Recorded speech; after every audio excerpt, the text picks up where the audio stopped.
우리가 신앙생활을 하면서요. 가끔 이제 아주 가끔입니다. 우리가 늘 성령의 충만한 은혜 속에 우리가 늘 거하지만 가끔 우리의 신앙이요. 굉장히 메마를 때가 있습니다. 아주 가끔 일어날 때가 있죠.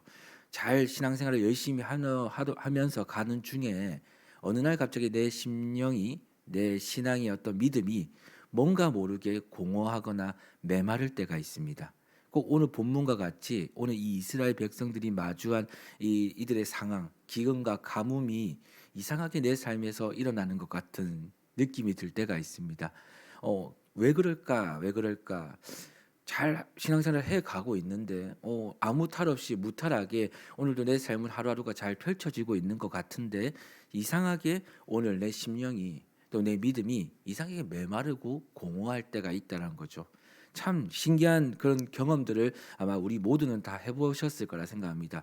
한마디로 뭔가 모르게 은혜가 메말라 간다라는 느낌이 들 때가 있어요. 뭔가 기쁨이 사라지고요. 뭔가 하나님을 향한 어떤 열망들이 조금 더 식어가는 것. 그리고 내 안에 이상하게 무언가 모르는 섭섭함, 서러움, 뭔가 모르는 불편함, 또 원망과 불평들이 조금씩 내 안에서 올라올 때가 있습니다. 이게 은혜가 마를 때 우리에게 나타나는 증상이거든요. 근데 오늘 이 일들이 우리에게 왜 일어나는가? 가끔 이런 일들이 우리의 삶에 이렇게 왜 찾아오는가? 사실 오늘 그것을 이 말씀, 오늘 이 본문은요. 그것에 대한 이유와 그것에 대한 어떤 증상들에 대한 원인들을 설명해 주고 있습니다. 저는 오늘 이 오늘 본문을 그렇게 좀 보게 되었는데요. 우리가 오늘 이 본문을 보기 전 이 17장 말씀을 한번 생각해 보면 이런 이야기들이 있습니다. 17장 1절에 보면 하나님이 엘리야를 통해서 수년 동안 이스라엘 땅에 비도 이슬도 내리지 아니할 것이라고 말하죠. 그리고 그 말씀이 오늘 이 본문에 넘어오면서 성취가 됩니다. 그 말씀이 성취가 되면서 이스라엘 백성들에게는 뭐 극심한 기근과 또 가뭄이 그 이스라엘 땅 온 곳에 다 임하게 되면서 모든 것을 마르게 만듭니다. 완전히 어떤 것도 생성할 수 없을 만큼 다 말라버리죠. 그때 아합이 했던 행동이 있습니다. 아합이 했던 행동 무엇을 하냐면요. 오늘 이 본문에 넘어오면서까지 지금 이것 때문에 그가 지금 움직이고 있거든요. 뭐냐면 혹시나 물 근원을 찾을 수 있을까? 혹시나 물 한 방울이라도 좀 먹을 수 있을까? 너무나도 어딜 찾아봐도 물이 없는 겁니다. 어딜 찾아봐도 마실 게 없는 거예요. 늘 마른 거죠. 하나님이 늘 이 이스라엘 땅을 지켜주셨죠. 그에게 물도 주시고 모든 걸 공급하셨는데 어느 날 갑자기 모든 게 말라버린 이 순간 아합이 했던 행동은 뭐냐면 물을 찾으러 다닙니다. 전국을 헤맵니다. 전국을. 이때 누구를 만나냐면 바로 하나님을 경외하는 종 오바댜를 만나게 됩니다. 이 오바댜를 만나게 되면서 하나님의 은혜를 조금씩 누리게 되죠. 그렇지만 그가 또 한 번 더 하나님 앞에 기회를 받은 건 뭐냐면 이 아합이 하나님의 은총을 또 하나님의 은혜 하나님께서 그에게 또 베푸신 은혜가 무엇이냐 바로 엘리야를 오바댜를 통해서 만나게 되는 그런 은혜를 받죠. 근데 여러분 이 엘리야가 사실상 하나님께 기도함으로 인해서 이 기근과 가뭄이 그에게 일어납니다. 왜냐하면 아합이 무슨 일로 하나님의 마음을 근심케 했냐면 하나님이 아닌 바알과 아세라를 섬겼다라고 이 말씀에서는 이야기하고 있죠. 그가 하나님이 아닌 다른 것을 섬기고 하나님이 아닌 다른 것을 숭배하고 하나님이 아닌 다른 것을 하나님이다 여기며 살아가니 하나님이 그에게 무엇을 주셨냐면 그의 삶에 그의 나라에 기근과 가뭄을 주셨다는 거예요.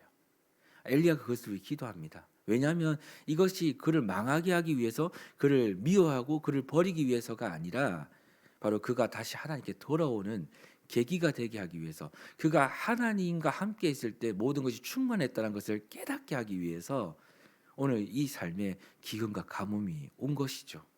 엘리야가 그 기도를 오늘 이 서두에 했음을 우리가 알 수 있습니다. 28장 말씀에 넘어오면서요. 근데 오늘 그 엘리야를 만나게 되는 겁니다. 이미 이 이야기를 압니다. 엘리야가 기도를 해서 기근과 가뭄이 왔다. 이 이야기를 아합도 알고 있어요. 그러니까 그는 물 근원을 찾는 중에 오늘 엘리야를 만나게 되는 것이죠. 근데 오늘 엘리야를 만난 이 아합의 첫 마디가 무엇이냐면요.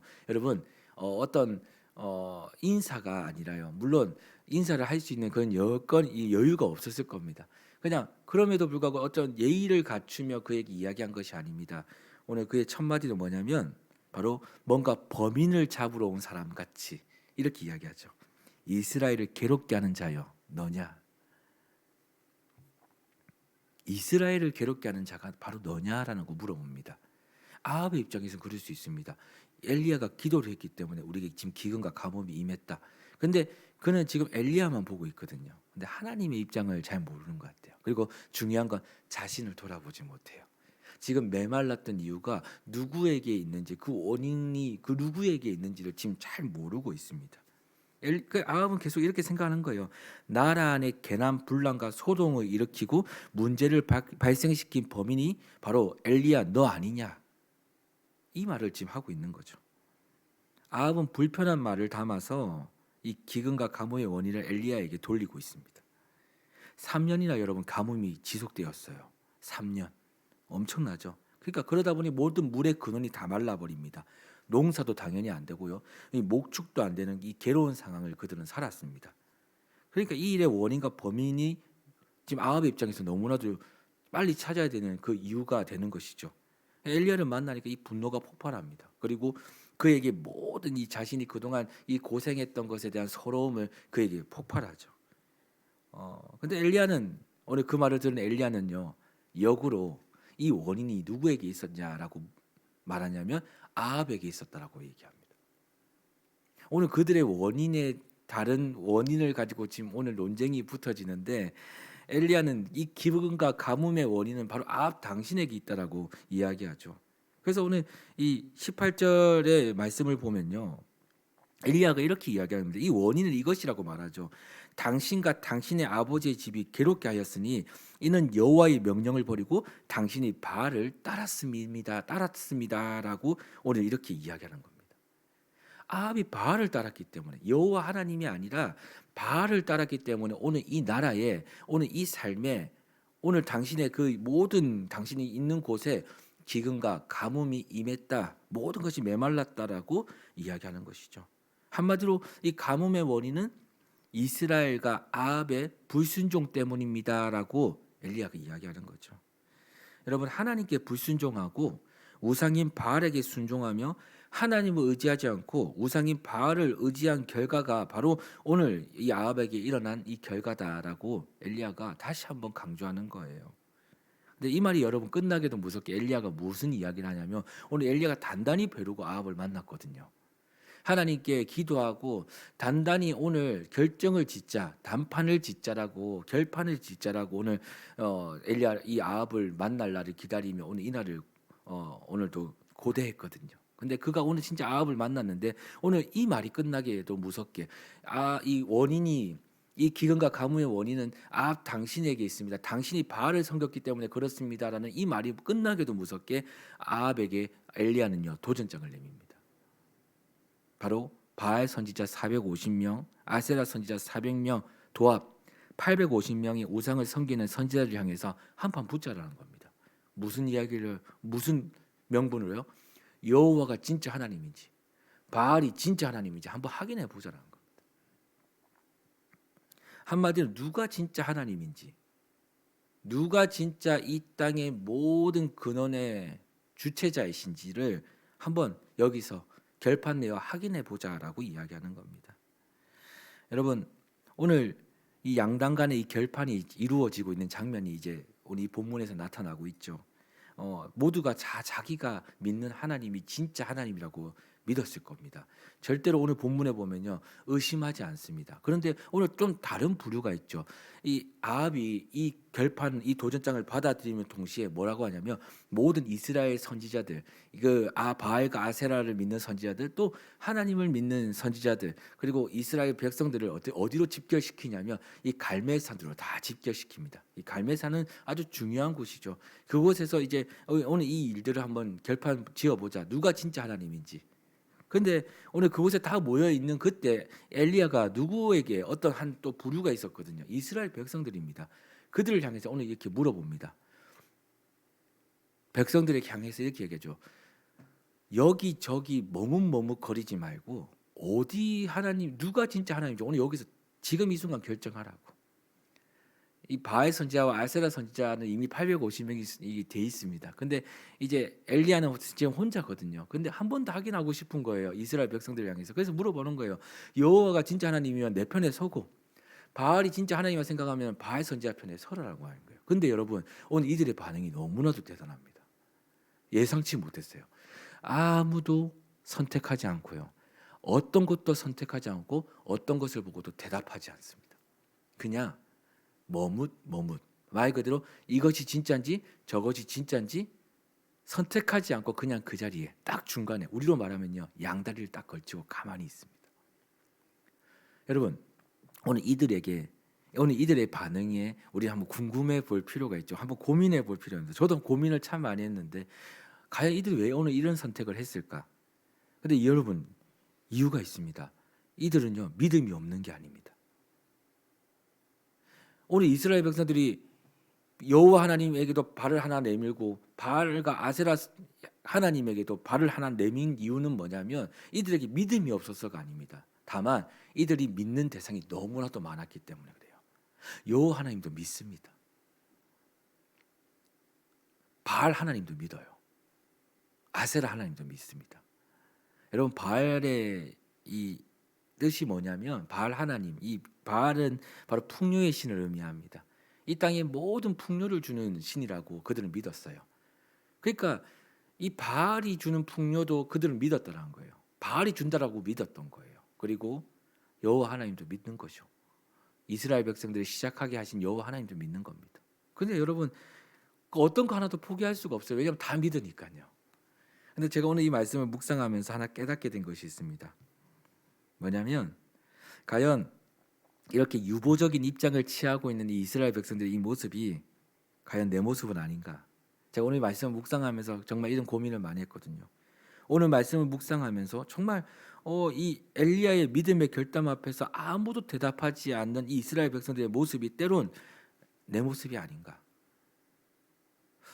왜 그렇게 생각했냐면 제 마음을 계속 조명했습니다. 제 마음을 계속 묵상해 보니까 저도 생각보다 하나님 말고도 어떤 상황과 사건 앞에서 하나님 말고도 하나님 이외의 다른 것을 믿을 때가 참 많더라고요. 내 안에 믿는 구석들이 너무나도 많은 거예요.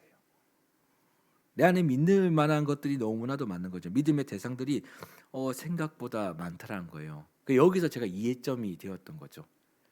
그런데 오늘 이 현상을 지켜봅니다. 정말 머뭇머뭇거리게 되는 거죠. 왜냐하면 이것도 믿으니까요. 여러분 한번 보실까요? 우리가 믿는 게 뭐가 있을까? 우리 하나님도 믿습니다. 사람도 믿습니다. 상황도 믿습니다. 내가 가진 것을 믿고요. 심지어요. 나 스스로를 믿습니다. 그리고 하나님과 같이 영원할 것 같은 이 세상의 것들 영원할 것 같이 믿을 때가 때로는 있죠. 내 주변의 모든 것들을 때로는 하나님만큼 믿을 때가 있습니다. 그런 걸 깨달을 때가 있어요. 정말로 그럴 때가 있더라고요. 믿음 생활을 한다고 하지만 정말로 그럴 때가 있습니다. 하나님만큼 무언가를 믿을 때. 그런데 여러분 이때 깨달아야 될 것이 있는데 이때 우리도 모르게요. 참 신기한 거는 이런 믿음 우리가 믿지 못한 믿음이 없는 게 아니라 믿음의 대상이 너무나 많아지는 그때 우리에게 찾아오는 것은 사실은 뭐냐면 그게 바로요. 믿음이 없어지는 현상을 우리 안에 보게 됩니다. 결론은 우리가 많은 것을 우리 안에 믿음이 있는 것 같이 보이지만 많은 것을 믿어서 믿음이 있는 것처럼 보이지만 실상은 많은 것을 믿기 때문에 우리 안에 믿음이 없어지는 것입니다. 하나님을 믿는 믿음이 없어지는 거죠. 신명기 4장 23절에 이런 말씀이 있습니다. 너희는 스스로 삼가 너희 하나님 여호와께서 너희와 세우신 언약을 잊지 말고 내 하나님 여호와께서 금하신 어떤 형상의 우상도 조각하지 말라. 이게 하나님 우리에게 요청하신 거거든요. 이 세상의 피조물을 어떤 형상을 만들어서도 조각하지 말래요. 그것을 또 섬기지 말라는 거죠. 결국에 여러분 하나님이 아닌 우리가 믿는 그 믿음의 대상이 하나님의 자리에 섰을 때는요. 그것을 바로 무엇이라고 하냐면 우상이라고 이야기합니다. 근데 만약에 우리가요 하나님을 의지하듯이 그것을 의지하게 되잖아요. 하나님을 믿듯이 우리가 그것을 믿게 되잖아요. 그것을 무엇이라고 하냐면 우상 숭배라고 합니다.